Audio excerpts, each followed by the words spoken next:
Nanomboka ny voalohan'ny volana Desambra 2024 no ny fanatanterana ny fanavaozana ny lisam-pifidianana teto amintsika. Ny zava-misy eny amin'ny fokontany no entina aminao anatin'ity fanadidina manaraka ity.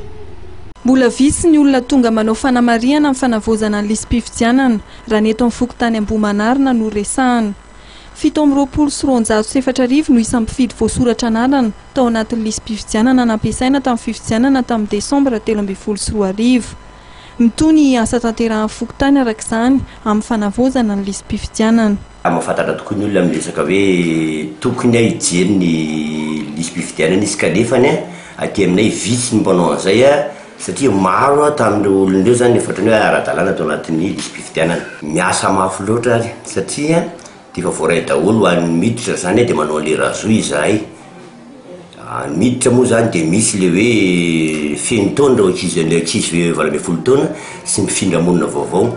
Dia manala ihany koa zany amin'ireo izay efa nodimandry sy ny mifindra monina izay mipetraka mipetraka eto amin'ny fafaka zany.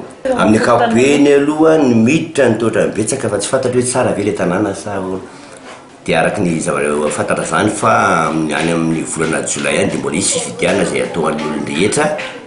Andraisan'ny olona rehetra anjara koa dia manentana ny mponina rehetra eto Madagasikara mba hijery sy hanara-maso ny anarana zany ny lisam-pifidianana mba ahafahany mampiasa an'izony hifidy.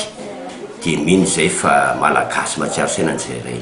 Mbola hitohy hatramin'ny 5 Aprily ny fanavaozana ny lisam-pifidianana.